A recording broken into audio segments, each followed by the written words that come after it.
Terry can pop her fingers. Pop them so loud, make you think she got something inside her hand. She steps outside the illusion now and works Harris. They ran her off Troost, said it was too good for such an immoral trade. Terry says she's been kind of laying back lately, no pun intended, getting ready for the conventioners. NAACP, I asked? She said, no, the AME, and especially the Southern Baptists. David Ray made a strong point about the serenity with which people go about their good jobs on the other end of Troost. What do they do at Bendix? What do they do at Bendix? You drive by all the time. At Bendix, they make triggers. Triggers for nuclear bombs. Yes, they do. They make triggers for computerized guided death machines. Machines not built to be used as a last resort against big-headed monsters from outer space, but by big-headed monsters in their all-consuming holy war against right. Bombs to be used by the thought police and their masters. Terry used to follow her grandmother. Then she followed Elijah Muhammad, then Karl Marx. Now she follows a cat with a stingy brim hat, sunroof, and diamonds on his wrists, on his fingers, and in his teeth. She says she dug Farrakhan on Channel 26 the other night and thinks she might join the Nation of Islam again, but not until after these conventions. I asked her deadpan, what's black people's main problem? She said, black people consume too much and don't sell enough. I said, where'd you hear that? She said, I heard it from the griot in front of United Superstore. Now, you can argue with 300,000 years of history if you want to, but I ain't got time. And then she moved toward a nice family man with out-of-state plates. Near the southern end of Troost, they make triggers for nuclear bombs. That's a good reason to be targeted by the Soviets.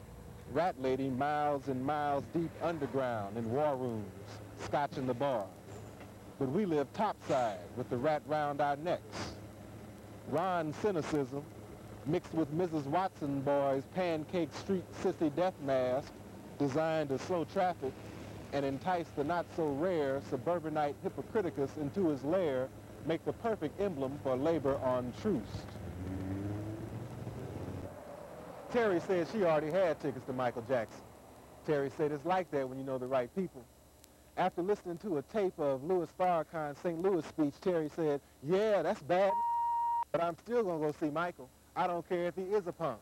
Terry said, Ronald Reagan's a punk and he's president. All Michael Jackson do is sing. She pulls her collar up and leans over toward me and whispers, Ronald Reagan, George Tom Adams in Barbados. Now, who am I to say that's not true? She had tickets, I didn't.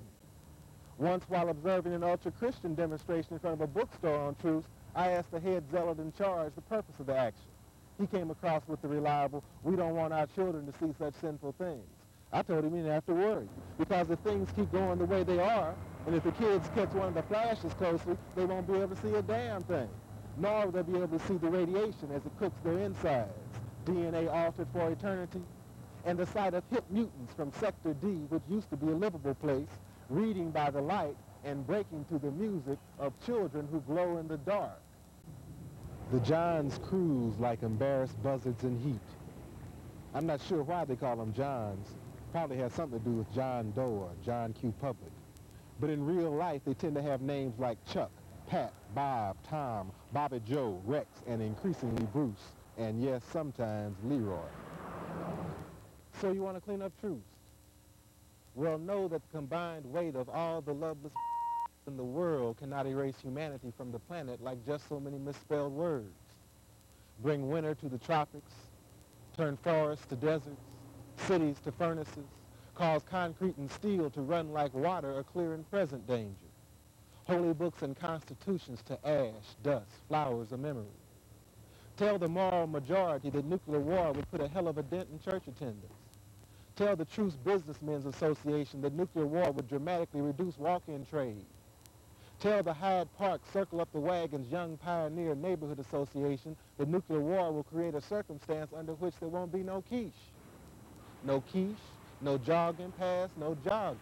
No European music, no Europe.